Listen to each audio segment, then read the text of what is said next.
The the pattern that Sharon described last time is basically that we're doing a more yin-like study followed by a more yang-like study of a topic, and those topics take the pattern that we're studying as the 7 dimensions of magic. So last time we were looking at the earth magic, and Sharon took us through an experience that we can perhaps recall. And I want to go over what we did last time and understand how it worked.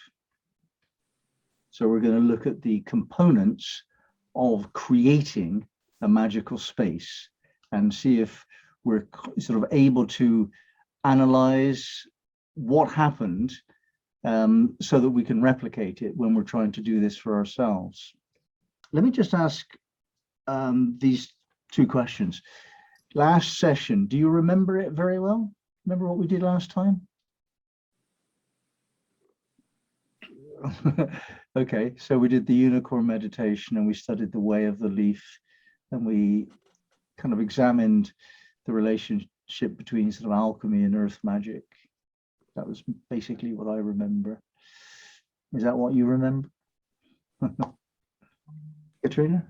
Well, I remember that it was a very peaceful and meditative session, and also very insightful because of this tree image we discussed. And then later, when we were also drawn into this feeling side where everybody felt, I felt the unity of the group, and also, and yet it remained the whole week, this unity of the group.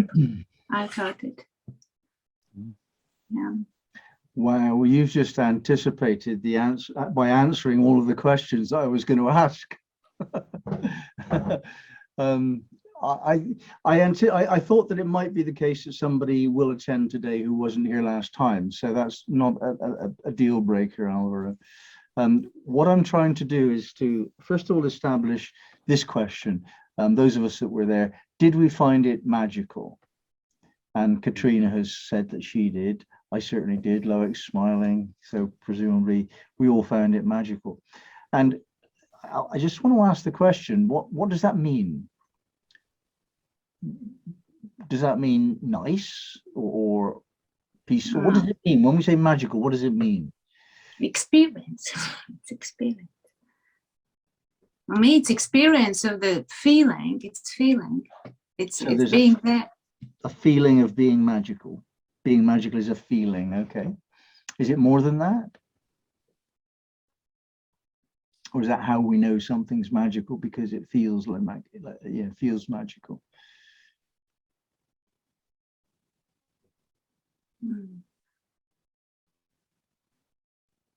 Sharon, yeah.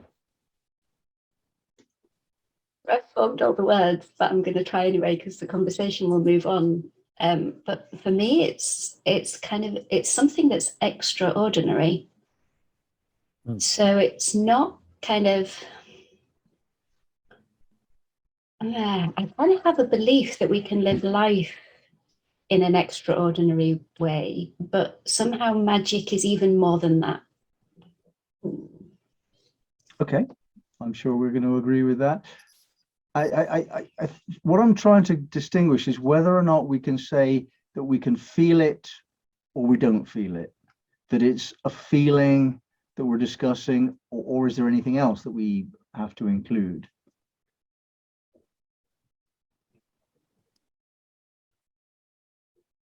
For something to be magical, is it more? Yes, Alvaro. I believe it's got to do more with a sensation, with a feeling, that something that you process rationally. No, it's in another realm. That's what I believe when we say that something is magical, is that you are like drawn to another plane, or yeah, that it doesn't have to do with reality. No? You're saying what Sharon has said in different words. It's not substantively different, but in that sensing of that other realm that you're discussing here, is that sensation felt?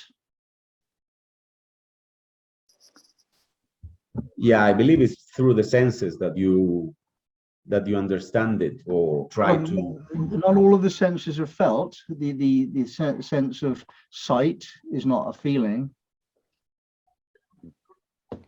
Okay. No, it's more felt. Yeah, it's more felt. And is that feeling sense. located? Mhm. Does that feeling have a location? Mm. Mwah. Yeah. um, For it's me, it's somewhere really- here. Mhm. It's peace. It's peace and it's unity, and it's feeling like you are not alone, but at the same time you are, and you are vast. Okay, this is good. You're describing a feeling. I'm just still questioning whether or not we're only looking for a feeling or we're looking for something more than a feeling. Yes, Sharon. No, so it just is a feeling. I'm not saying you don't feel it. And I can't give you anything at the moment, but I think it's more than a feeling for me. It's more than an emotion.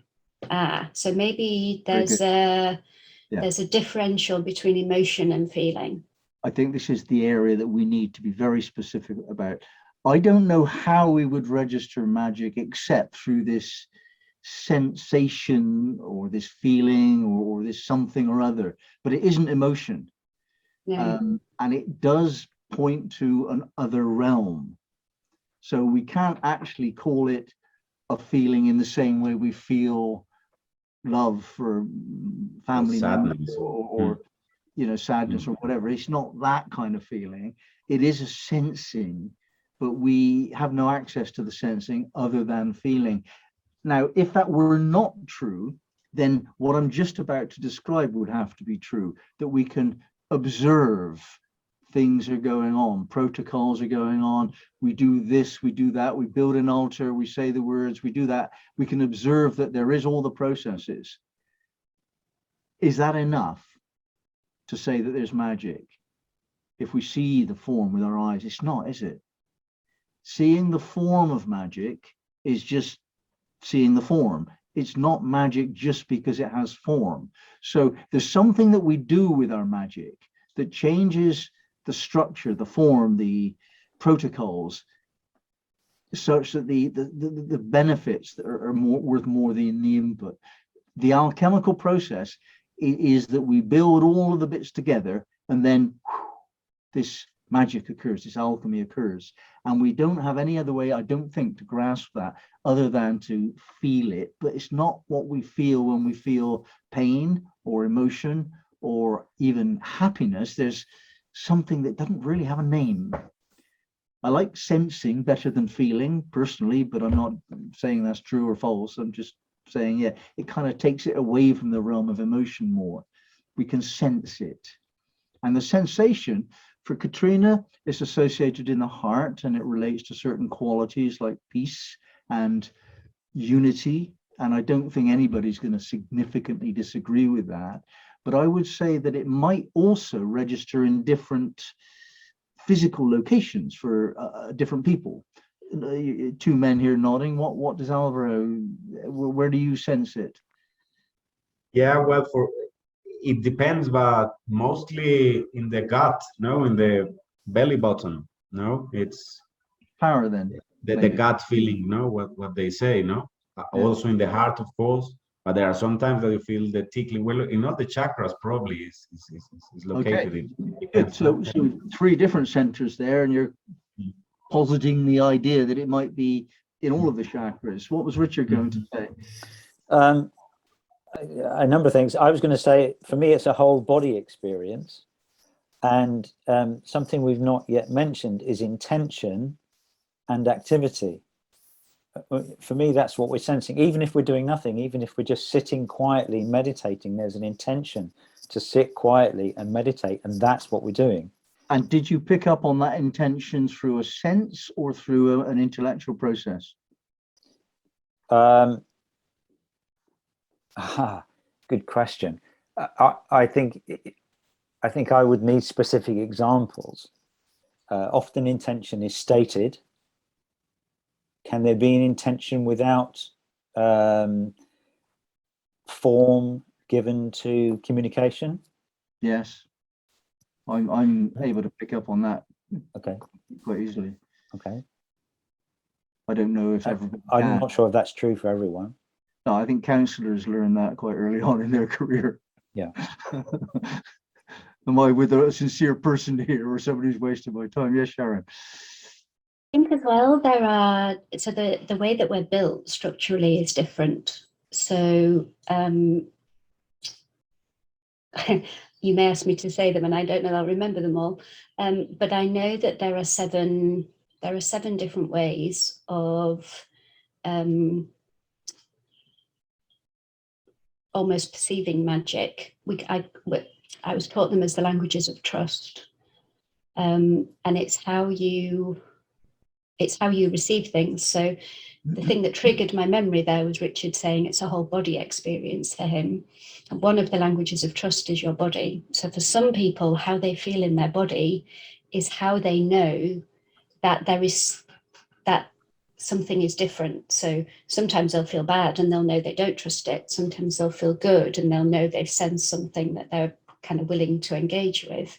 And there are lots of different languages of trust. And so maybe we sense the magic using our primary language of trust. Is there any significant difference between the idea of having 7 different ways of experiencing it and the chakras? They don't quite correlate to the chakras, but they're similar. All right. Which is exactly like Sufism. The 7 planes of consciousness don't really correlate with the chakras, but you can kind of bend the narrative to see how that does kind of work. A bit like that. All right. So we are discussing, particularly last week, but generally speaking, how do we know that magic has occurred or is occurring? And we're saying it has something to do with sensing it. In some cases, people locate that in a particular area, maybe the heart chakra. In other cases, the whole body experience, or dividing that whole body experience into component parts. We've each got our own way of doing it. And I think that's the important thing here. But when it happens, we know it happens because probably now it's happened before and this is happening again. You know, and in some situations I've been in where somebody said I'm leading a group and I just don't get anything. There's nothing happening to me. You know, I'm just not getting anything. So I know they're not doing it. But other times when people, even in a social situation, they kind of do something and it shifts the energy and a magic has occurred without any announcement. But somebody's intending. I think intention is a part of it. If somebody's intending to shift the energy of a group, I can feel that. And there's a few people that do that rather impolitely in certain social circles I've been part of. And I can feel when they do it and cause them some embarrassment by nominating it. You know, I saw what you did then. Some men, some women. Okay. So what now I want to go into is not so much the how do we know that magic happened, but the why. I want to analyze in great detail the components that are introduced into a magical event. For those of us that can refer to Sharon's last week, then we will do so. But Alvaro, I'm sure you've had many experiences when you've seen somebody shift a group into magical consciousness, so you can kind of apply it in that way. Let's bring some form into it, though. On my screen, I have this order of people: Richard, James, Sharon, Alvaro, Katrina, Loic. So let's just continue going around in a circle.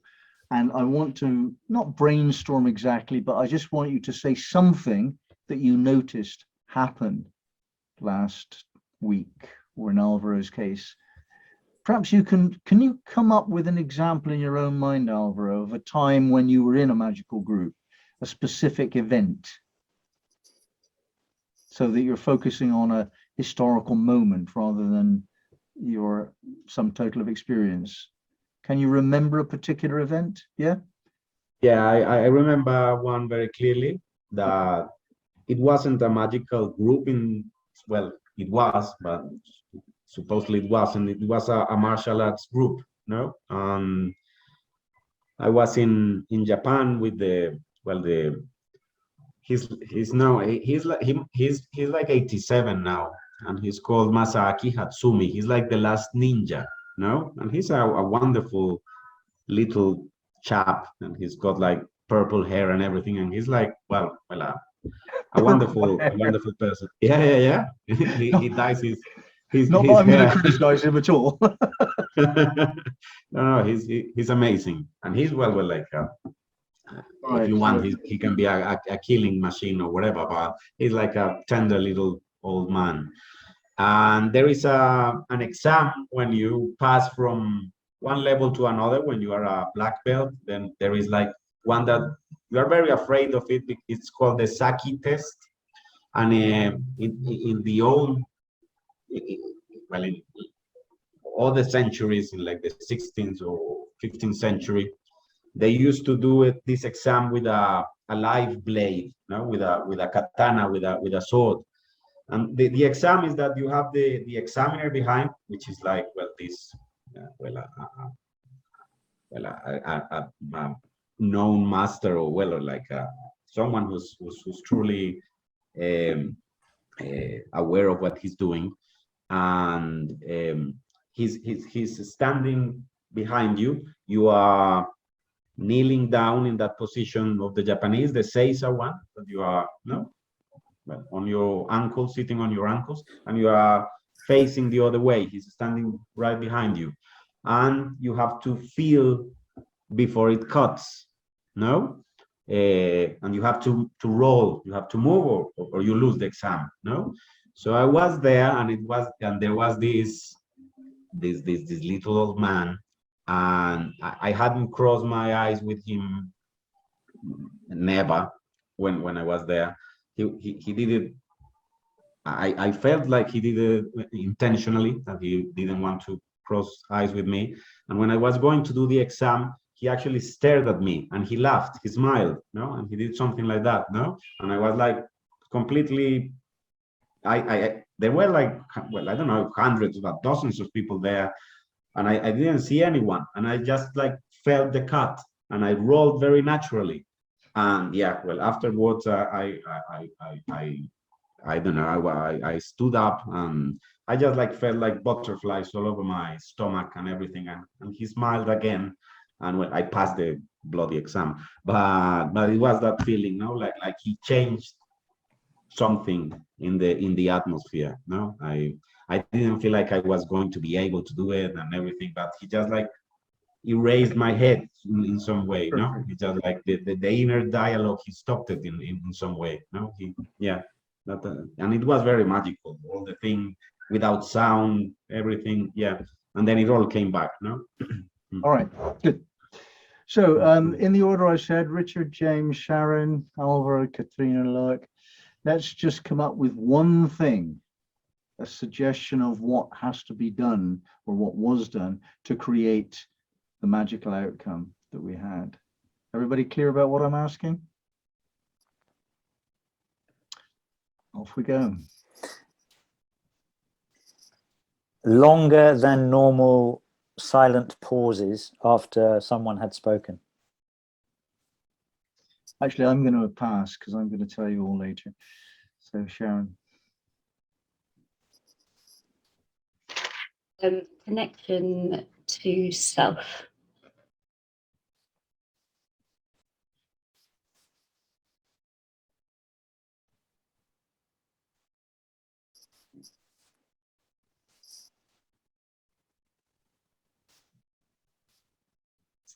Someone's missing his cue. You're next, Alvaro. Oh, somebody at the door. Excuse me. Time for you to think. Sharon, what did you say? Connection to self. Ah, thank you.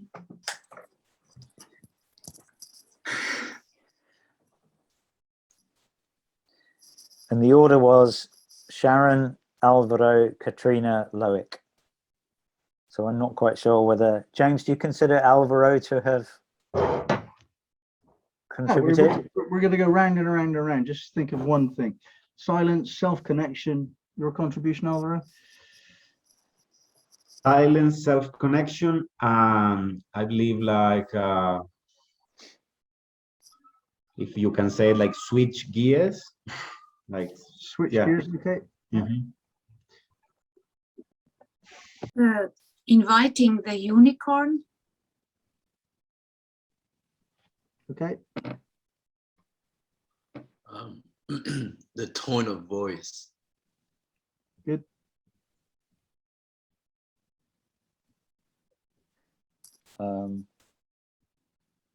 Belief.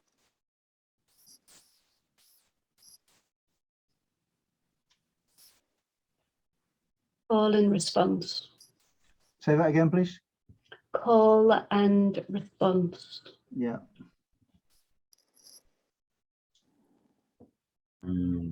Intent.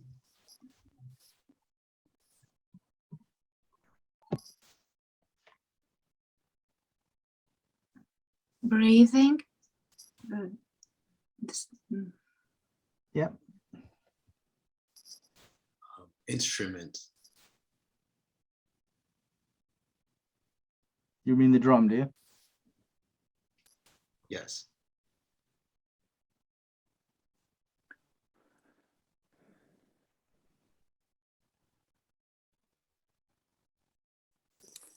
Sharon said connection to self, connection to others. I was going to say a similar thing. I'm not sure if it is the same, but kind of individual invites. So kind of like the welcoming of each person into the group.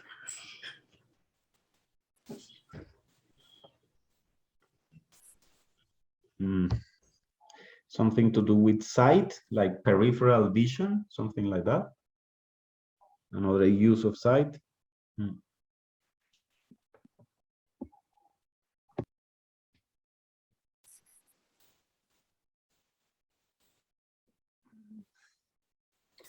Following the other group members' experience, sensual experience, as they were asked. Could you say that differently? I didn't understand.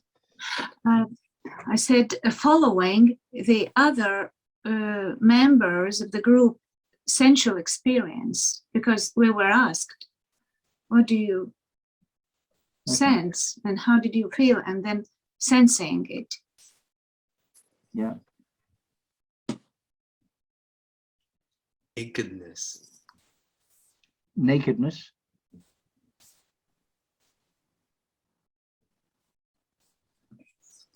Story.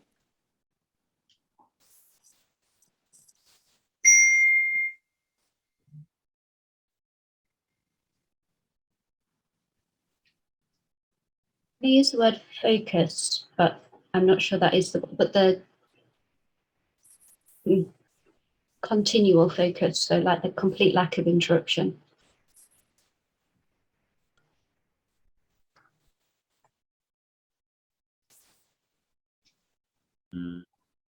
Like ease of mind.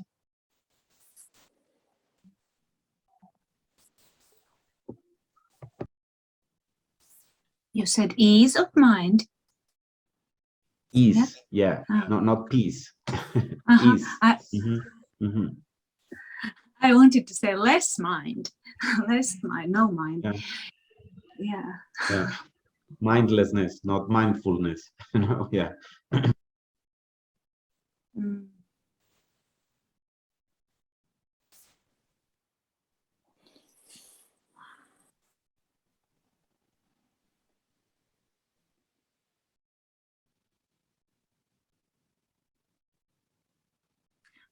Warmth.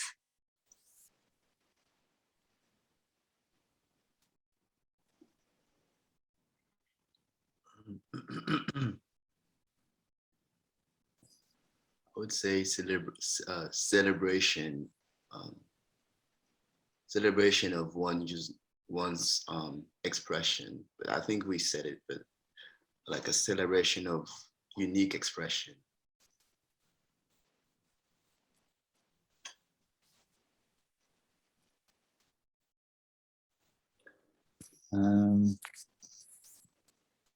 Observation.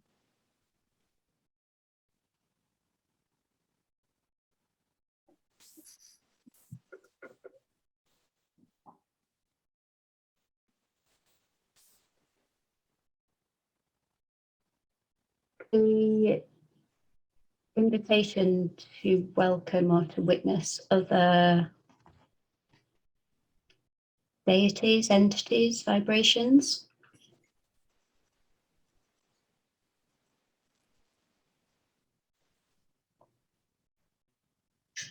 Posture, your physical posture, and well, mind, but posture in general. Yeah. Lightness of body.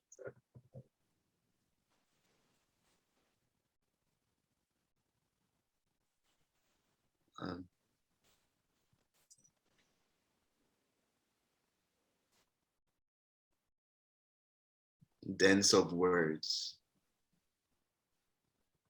What was the first word? Something of words. Dense. Dance. Thank you.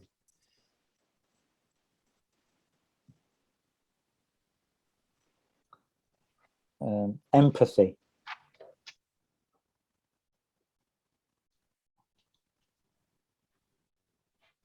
Repetition. Again, please.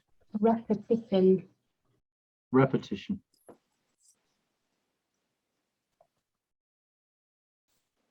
Rhythm.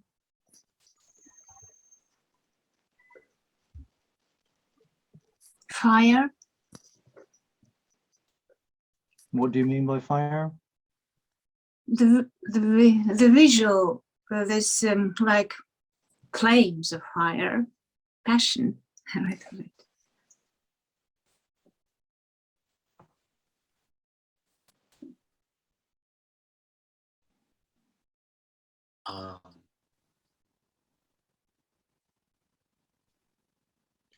Acceptance or tolerance. No, acceptance. Okay, we're doing great.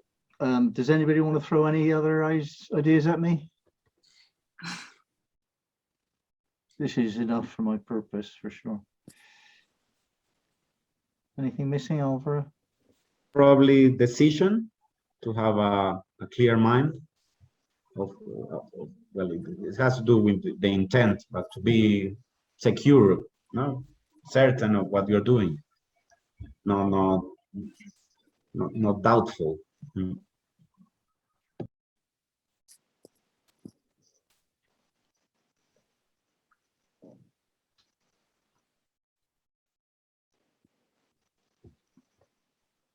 going to maybe say one more thing, something about safety or kind of security in the person. If you're in a group, but if you're doing it on your own, obviously it's different, but kind of security or safety with the person that's leading. Trust. Did we have trust?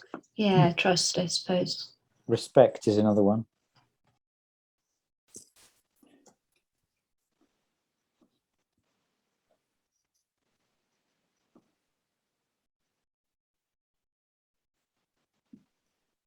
Okay. Good. Anybody want to say anything about that before I speak?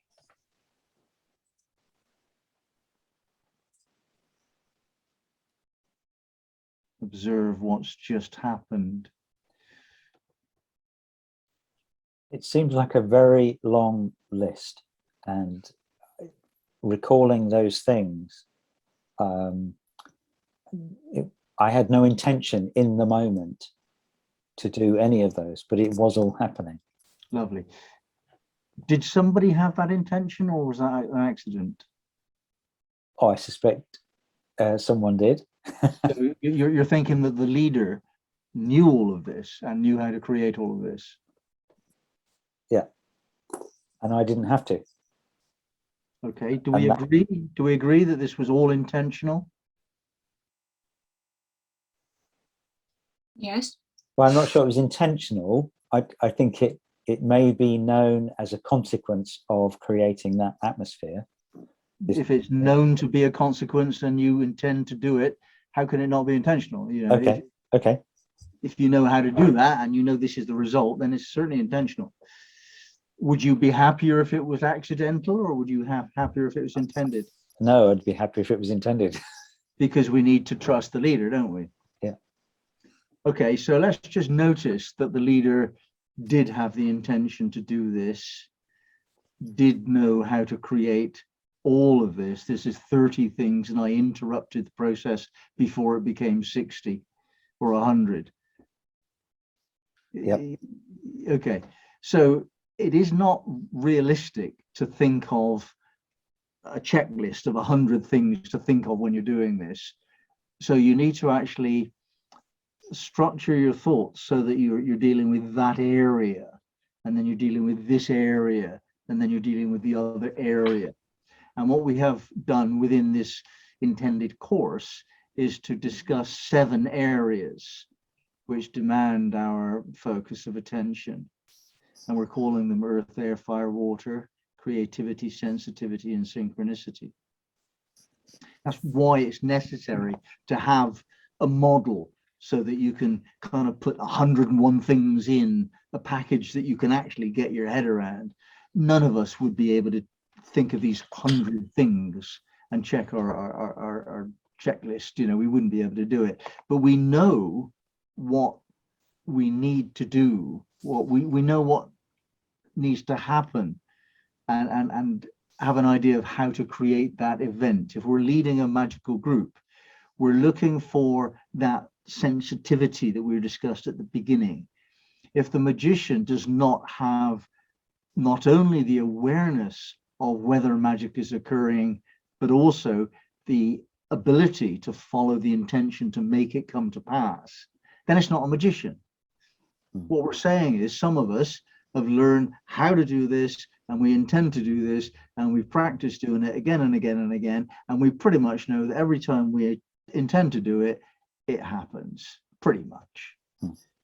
That's what we're discussing here. And we're not discussing more or less, we're discussing the absolute difference between it didn't happen and it did happen. And we're studying that. That's what this group is all about, to study the extent to which we're already there. Each of us individually have had the experience of being in a magical circle in one way or another, and probably done something to create a magical atmosphere one way or another. We've all done that. What we're looking at here is, have we done all of it? Is there an area of our ability, of our intentionality, in our awareness, which is not quite as strong as it could be and it needs to be complete? I would say that's more or less what we're studying in this course. Okay, so let's see if we agree about the allocation of some of these things that we noticed occurred with the determination of earth, air, water, fire, creativity, sensitivity, synchronicity. Let's see if we can just check our model.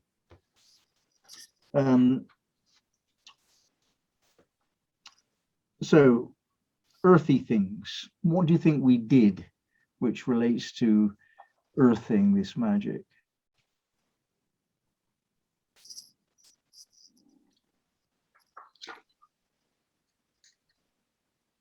Let me give you a clue. We all turned up at the same time. We all turned on our computers at 4 o'clock on the Thursday because we'd been sent a reminder and a link, and all of that was made possible. Otherwise, we could not have created a group.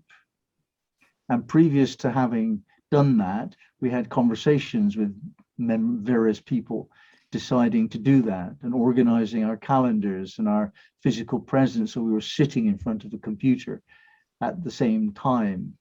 at the same place as we needed to be to get this done, space and time, albeit a strange way of doing it through computers. But if you didn't hold hands in a circle, probably, but if you weren't all at the same place at the same time, it's a deal breaker, isn't it? Mm. And actually, I'll point out that nobody said that. You know, we were all in the room at the same time. And that's because it's taken for granted by everyone other than the magician. But the magician's job is to make sure that they've got a circle to play with, you know, or there's nothing, you know. So that's a part of the earth mystery that we haven't mentioned. What else would be associated with that dimension, do you think? Sure. We imagined, and we would have done this physically had we been able to, but we imagined being standing in a circle, and we were each invited in and spoke our name into the circle arriving. Yeah, good.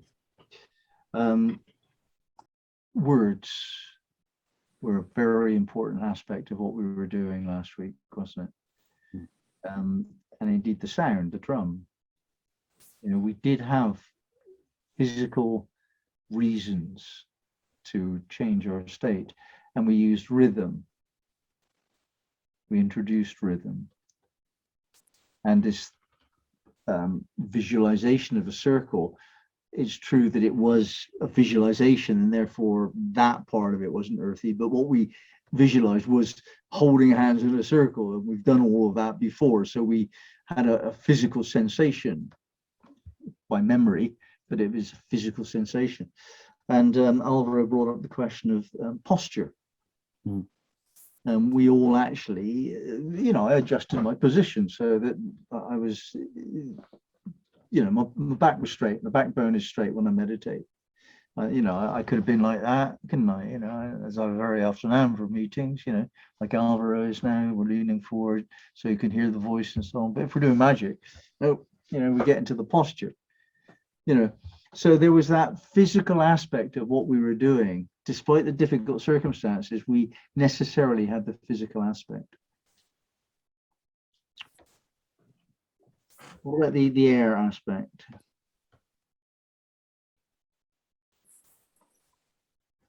Someone said breathing.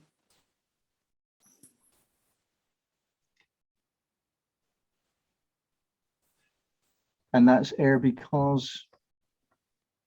That's what's moving. Well, what's moving is actually substance, isn't it? Yeah, yeah, yeah. You could say breathing was earthy, actually.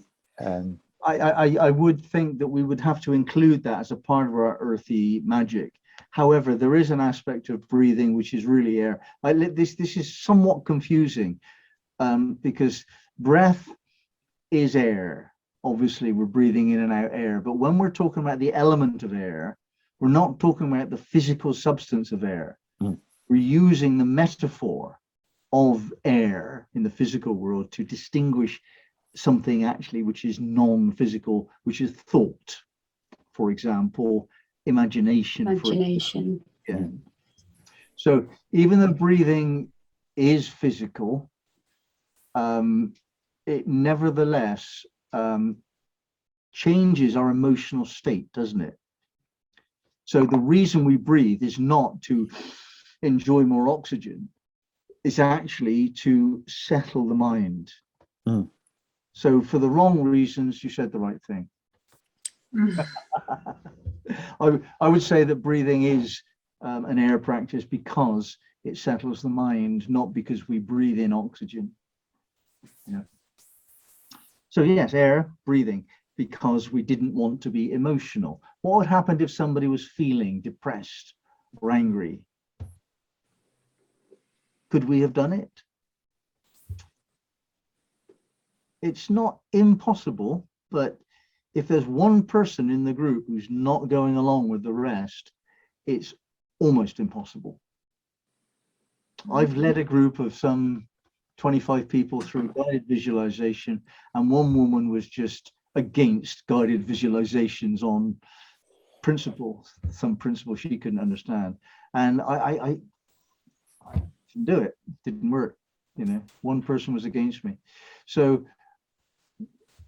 Katrina.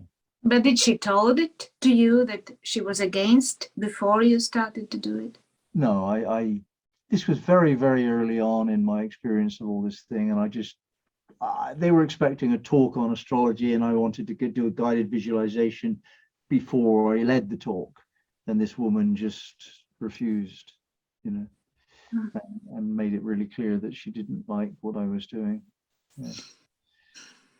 So there's that. So when somebody said empathy, Richard said empathy, that was an important part of it all, that we are actually really willing to do this. What else is there on the air element? Breathing to still the mind. Alvaro said ease of mind or mindlessness. Yeah. Katrina, no mind. That's why you would put the journey, so the words that kind of created the imaginary journey that we went on. Yes, of course. The journey itself was a very important thing for us to notice, is that we can be guided through a journey, and that shapes what the mind is doing. The mind is allowing itself to be led. And what that means is that the leader can bring all the minds together, so that on our level of mind, we're all in empathy, we're all in resonance, and so you've got a group mind forming. That's the purpose, really, of the guided journey, is to form a group mind. And any group consciousness is more powerful. It can draw down much more powerful energies. In fact, probably the breathing and the guided journey alone is enough, you know, really, if you do it properly. That's what I meant when I said story. Yeah.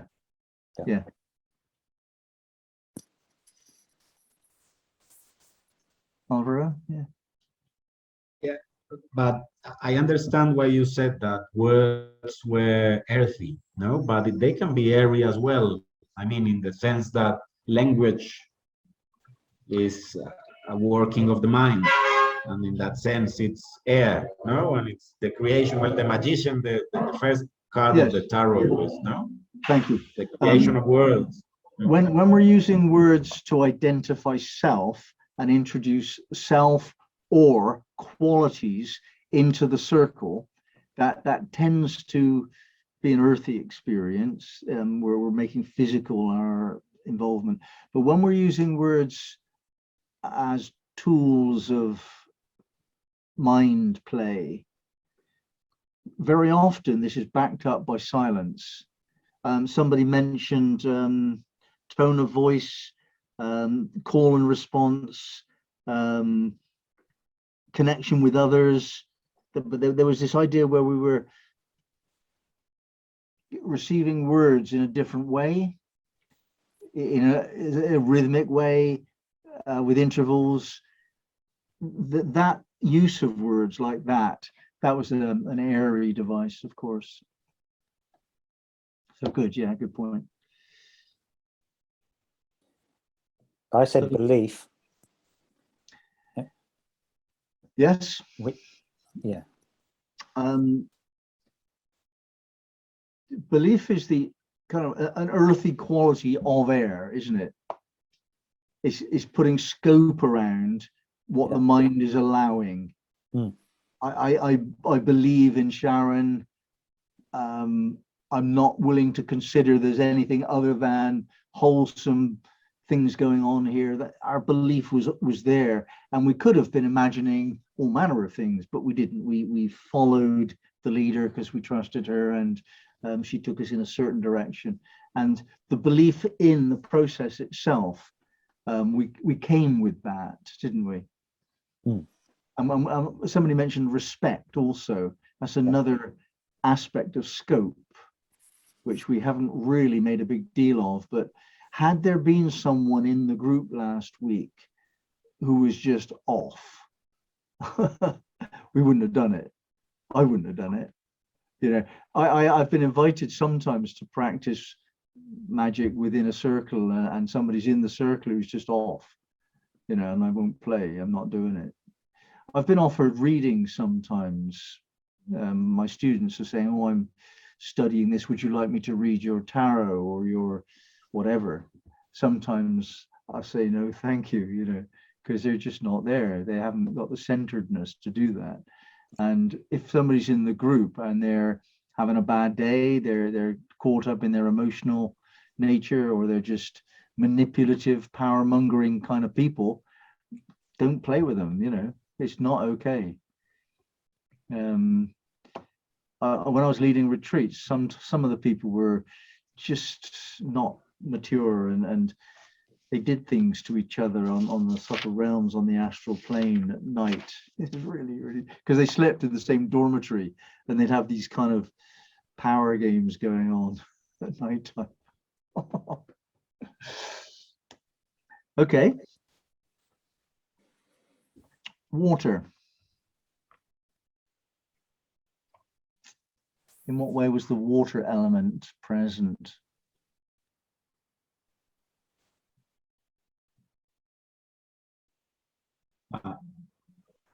Yeah, but before moving to water, I believe that all these words can function in all the elements, no? Because for me, just when Richard said belief, belief is more watery for me. No, it has to do with faith and with emotion in that sense, no, trust and other things. But it can be fiery as well. I don't know. What do you say about it? There may be a cultural difference. I distinguish between belief and faith. I take the point though.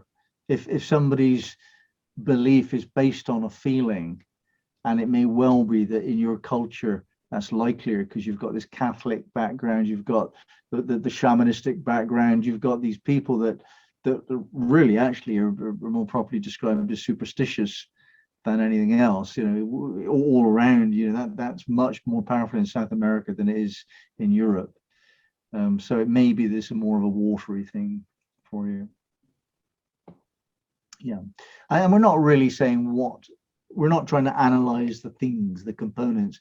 We're trying to say, did we cover this element somehow? So did we cover the element of water? And you're saying, in your case, belief was a part of that. So what other things did we do to cover the element of water?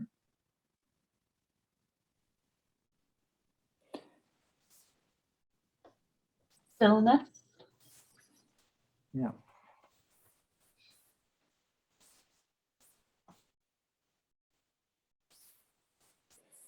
I would say connection to self and others is very watery. Connection to others for sure is watery. You know, you won't be able to connect with others unless there's this emotional rapport. In what way can you describe connection to self as watery?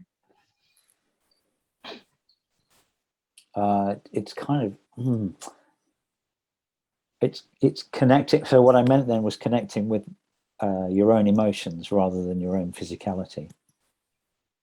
Yeah, perhaps that's what was. Yeah. Okay. Yeah, being aware of how you're feeling at the moment is a watery thing, isn't it? Yeah. All right. It asked you to physically verbalize how you felt as well. So there was a connection to self from that perspective. So as we brought in the different elements, I asked people to speak what they felt. Yeah. Or what they sensed, maybe.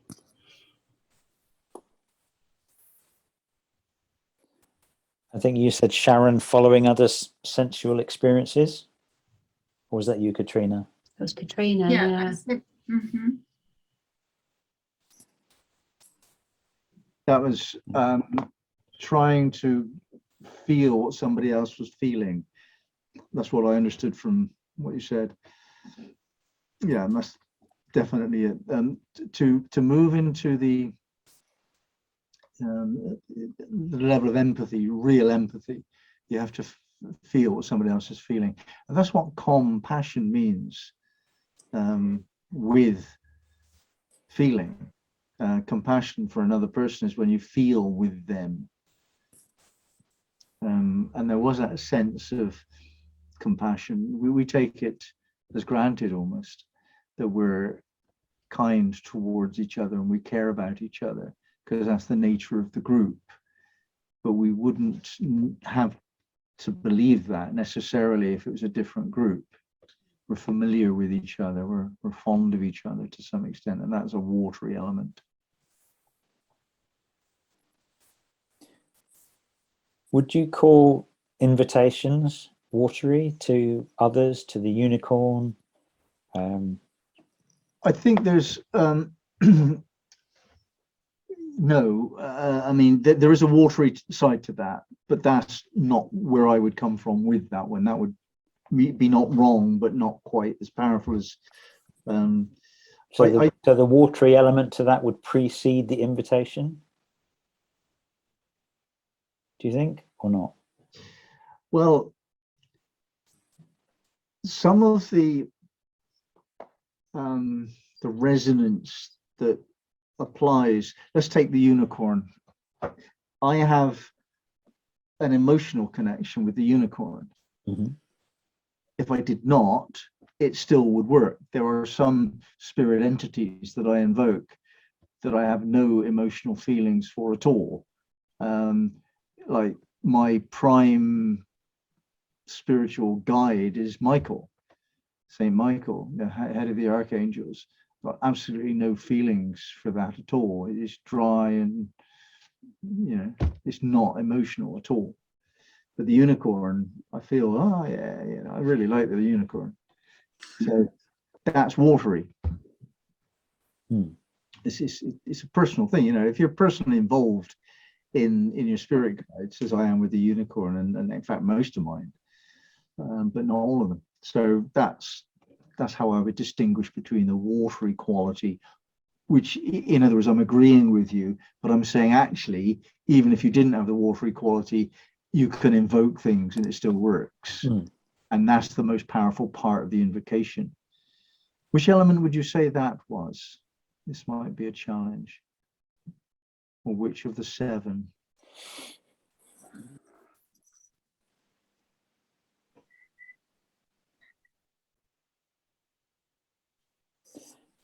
The invocation, is that your question?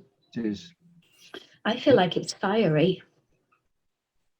Yeah. What was your answer, Richard? I was going to say creativity, because you're creating a different situation, potentially.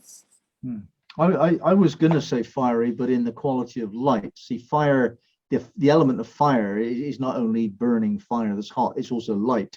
The highest kind of spiritual expression of fire is light. And the invocation of a spiritual entity is a light invocation. However, it also does have, it gives birth to the creative energy. It's the link between ordinariness and like creating something else. So I can't really say that you're wrong either. You know, I just comment it from the point of view of light, and I use the inspired quality that arises within me to move towards the creative expression.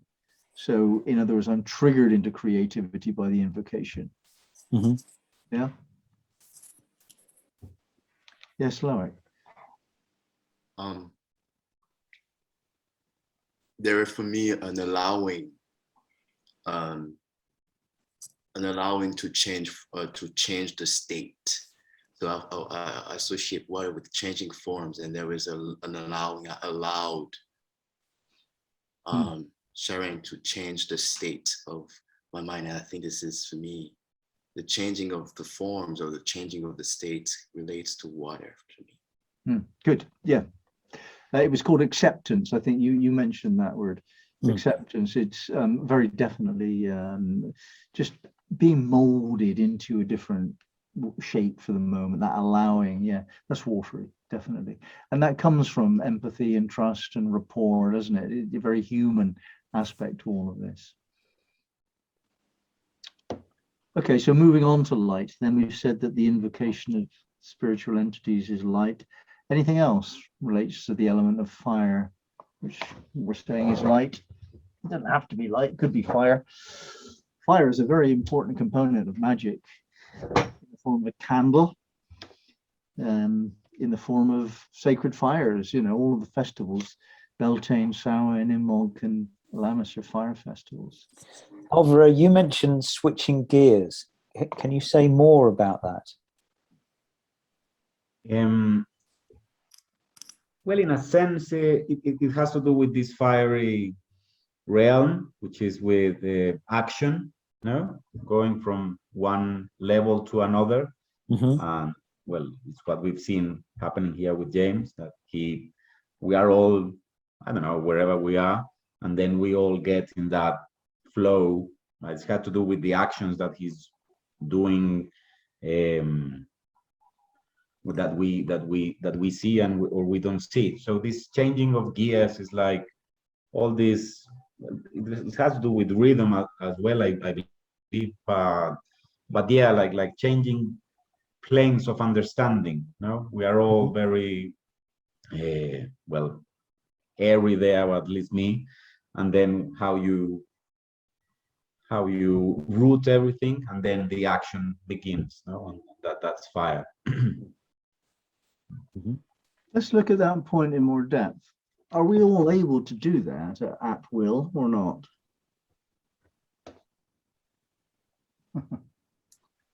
Can you move into a magical state just like that? What would you need to change you? For me, there is definitely an aspect of rituals and self-discipline that goes just before entering a state of magic, that I don't think I can just going like that. There is a preparation, something. The duration of the preparation doesn't really matter, but there is definitely one. And that duration, can it be a matter of seconds, or does it have to be minutes?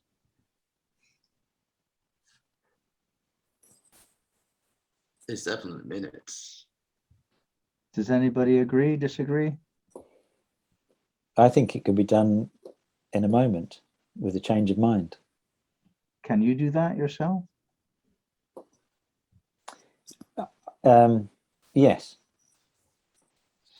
And following that moment, there is then a process.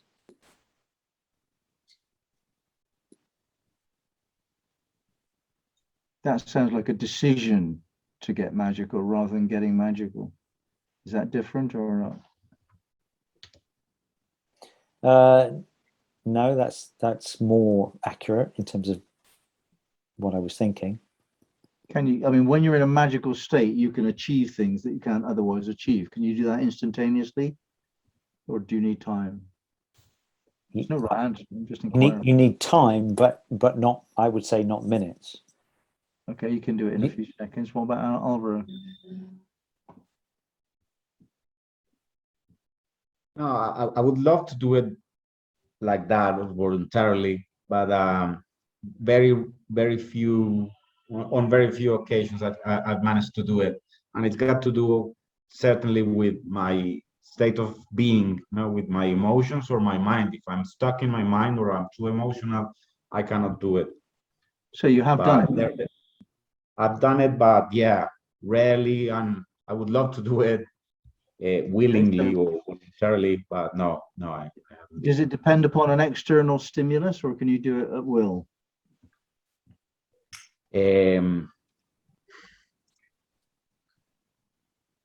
It's been dependent for me on an external stimulus, but I know that it can be doing through will, but no, haven't reached that point yet. So is it the case that all of us can move immediately into a magical state if we need to in an urgent emergency situation? Is that something we've all experienced? Not Loic? Yes, Loic. So now my mind is I'm questioning what we said earlier about what magic the state of magic feels, and what is it? I'm going back to the first question we asked. And what is that? Is that a sensation of feelings? Okay. So May I ask you, Loic, the first time you bang a drum, does that do something to you? Yeah. But do I feel like it's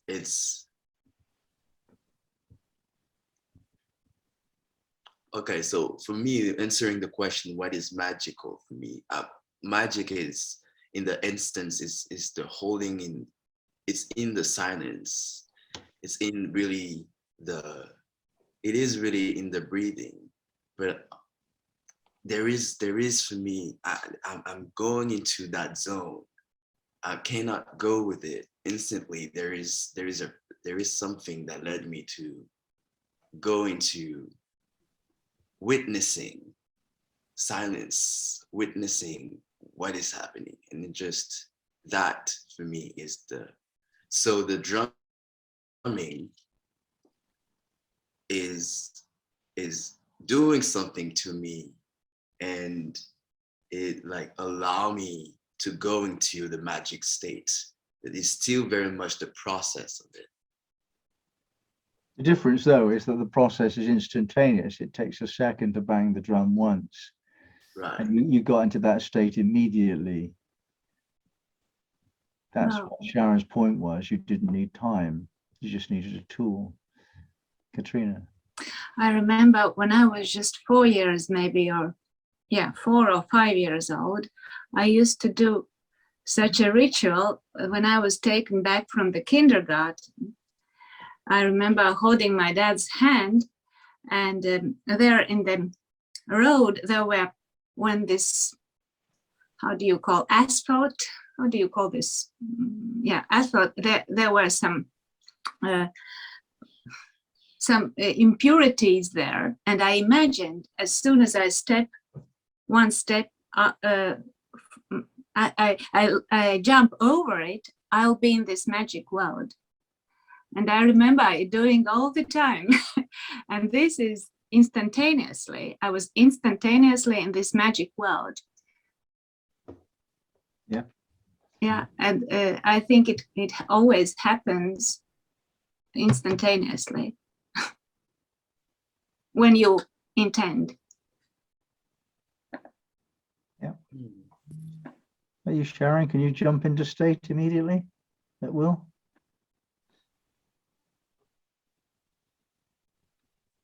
I'm going to say yes. I use the breath. Did everybody notice that she just did? Mm-hmm.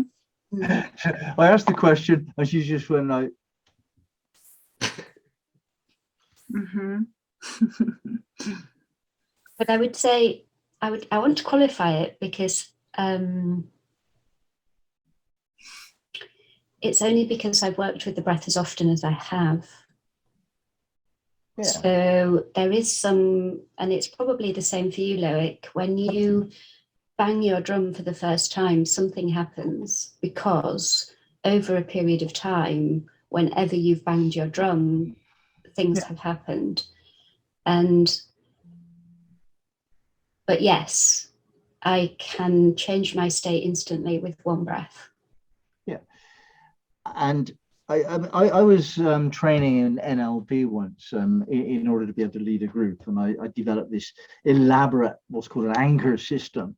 Whenever I sat down, crossed my legs, clapped my hands and said, now, then the group would all listen to me, and I developed that anchor. And after I practiced it a few times, all I had to do was just sit down and then intend to lean forward, and the group were already listening. And then I just had to sit down, and then I just had to walk into the room. And little by little by little, all I had to do was say now, and I was in the state, because that was my anchor. It just got more and more and more subtle. And somebody noticed, she said, not sure if I was flattered or not, she said, you're not very impressive bloke until you pick up your guitar. You know that. As soon as you pick up the guitar, everyone looks at you, and you know you've got the whole room on your side. But you put the guitar down, nobody notices you at all. You know, and she's right. As soon as I pick up my guitar with a certain, you know, because I've been leading groups with my guitar, and so that's me being a leader, and it got invested in the guitar. You know. So with our tools, our magical tools, then we can immediately call up the state of being a magician. And you have to have trained, quite right, absolutely, Sharon. But when we are trained, as soon as we actually do what we're trained in, we move into that state, as indeed we witnessed with Loic. That first drum beat last week was quite something, you know. So I think we should just claim, and I think what Richard's saying is that you do get into that state, but whatever follows that, who knows what that is. It might be bolstering your position, bolstering your power, or it might be second guessing yourself. You know, those two things would actually explain what you're doing, but you have to just get on and do it, you know, command the situation. That's one of the things that we did really need to underline a bit more, that last week we were in the presence of an experienced, confident leader. You know, Sharon knew what she was doing. She had absolute confidence that we wanted her to do it. She's done it all before. She's prepared. You know, that's not always present. And that enabled us to move into that state. And I would question whether it's a good idea to move with somebody who is not in that state. It depends on your level of sensitivity. You got to start somewhere, you know, but most people who try magic don't really know what they're doing. Not really. But that's part of the game, you know, you got to work out who to trust. Yeah, Sharon. I also say on that, the thing that came to me earlier, that, and it's prompted again now, that comes from also having reciprocal respect for the group. So it's easy to be sure, or it was easy for me to be sure in this group that I could lead you where I led you because of who this group is. Yeah, I make sure when I'm Richard and I have worked together a long time and in a lot of circumstances, and I feel always comfortable and confident when Richard's there, because I know I've got a powerful man on my side. I'm absolutely certain I'm not alone. And in Lithuania and Latvia, when I was leading Sufi retreats, Natasha was always beside me, and I had the same feeling. I was a powerful person, absolutely on my side. Even if I do something stupid, nevertheless, that person's on my side, and that makes that spreads around. If everyone in the group is on your side, it's like it doubles down. You know, you've got even more going on. But you can't always be sure about that. But you can be sure that you take one person with you who's on your side. You know, and then it makes a huge difference. Okay, so we're moving into fire and light. Did we finish the fire and light? I said, can you move into state immediately? That's something to do with calling down power, which is the fiery quality in this regard. Let's see if we can move quickly through the other three. We've got only 10 minutes left. I don't know where the time went. Creativity. What do we mean by that? What is that in the context of magic groups? Intent. Yeah, you have to, when we're stoking up the power, getting a group, people all lining up in the same direction, empathic, clear of mind. What are you going to do with that power? You have to channel it into something. And we're not just playing with this. We're not just raising the energy for no purpose. You have to focus it on something preferably external. So the passing of knowledge from a teacher to a student body is an externalization of that power, which is what was occurring last time. Having created the magical space, a teaching, a wisdom teaching was delivered into the group. The way of the leaf was a new way of seeing things. So we had the intention there to shift opinion. But you could use the intention of healing. That's a very popular process, to raise the magical energy and then focus it on healing. But it's good to remember what your intention is, and it's good to specify that as well. And I find that when you challenge what people have by way of intention, normally it doesn't stand up. Most people do not think clearly about what they want, what they intend, what they desire, and they don't know the difference between those three things, and choose and affirm, they're different as well. We discussed this a couple of weeks ago, So intention, okay, that's creative. What about the sensitivity? What's that?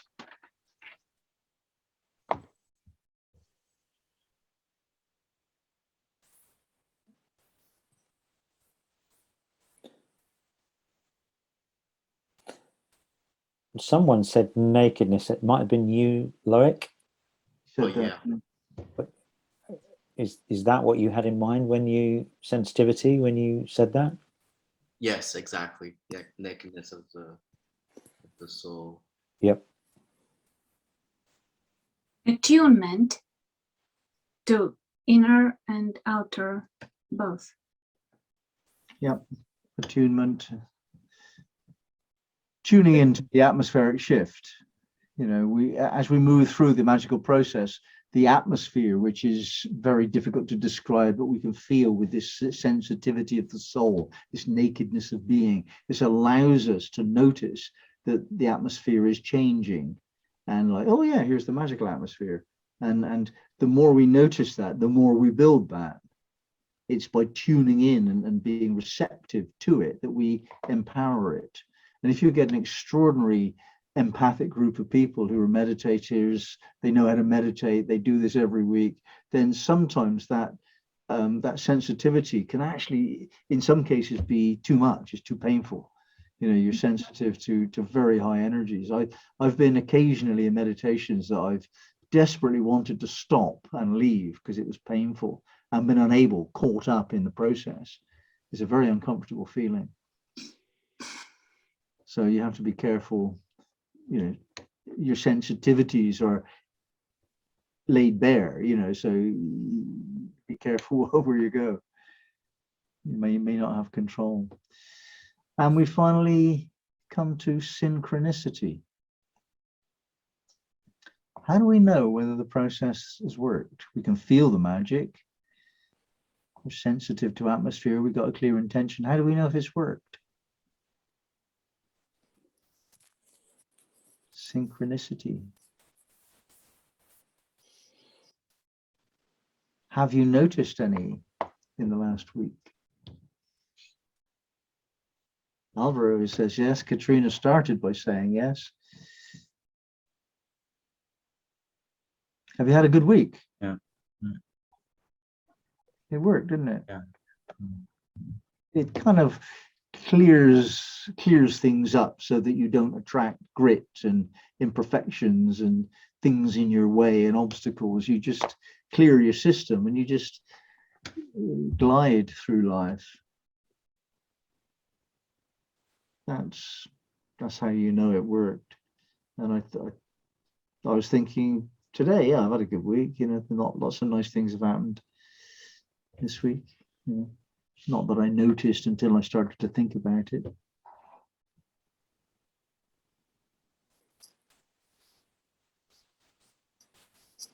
Where would you put alchemy in that, James? I think on the first level, I would answer that with the fire. I would say as soon as you've actually moved into the fourth stage with all of this, you're engendering change. You know, so you set the place and the time, and you get together with a nice group of people, and you know, you kind of breathe and you clear yourself of mental, all that, and then at some point somebody's going to say, yeah, but what are we doing? You know, and the leader said, this is what we're doing. And at that point, you know, it shifts, and it shifts into this cauldron, this change, this power for change, and there's no intention in it, you know, but that's the alchemy. You know, you don't know that you're going to get a butterfly, you just knew that you're not a caterpillar anymore until you've introduced intention. But the alchemy itself, I would say, was the central point. The pivotal point of all of this is the fiery quality. That would be my approach. I'm getting a few nodding of heads here. Is there another way of seeing this, or is this accepted? Agree with you. I wondered if it was on more. I wondered about it moving into the kind of spirit level, though, because I very clearly see alchemy as an earth element. With the, I just think that's what Gaia does. She's the ultimate alchemist in the way that she recycles.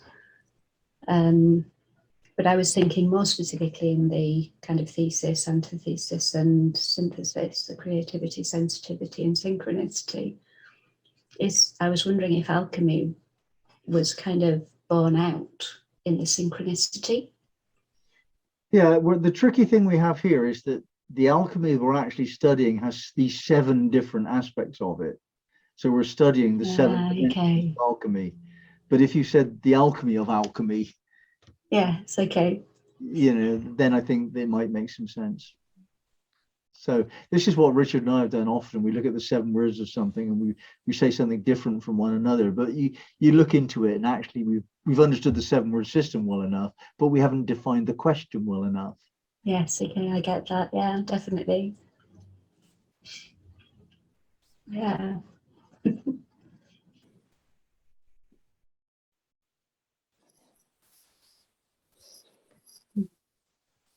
Okay, so thank you. That was a bit of an experiment. I didn't know whether it would be worthwhile going over what we did last week again in this way to get it more clearly in mind and the knowledge of what we did.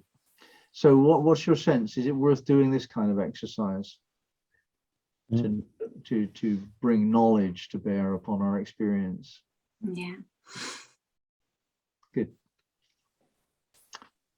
Because really now we should be able to have a go at this kind of thing ourselves, shouldn't we? To set up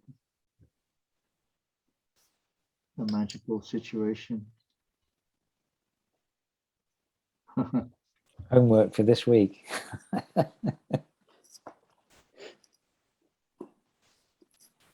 One of the things that I make sure I don't mess about with this stuff. If I practice magic, it's rather rare. It might only be 3, 4, 5 times a year that I would carry out a ritualistic intention with the will to change something in the world. I don't do it very often because I want it to work every time.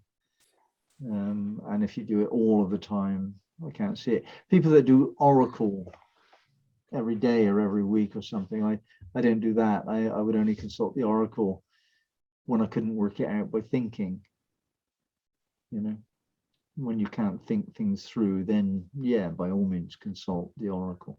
So it's the same kind of thing. If you do this thing frequently, then it's not special anymore. Okay, any last words? No. I would like to say thank you, Sharon, for this opportunity. That was amazing last week, and I don't think as I share my gratitude, I just want to take this time to share my gratitude for you asking me to do the drum, and that was a pleasure to share that with the group. Thank you.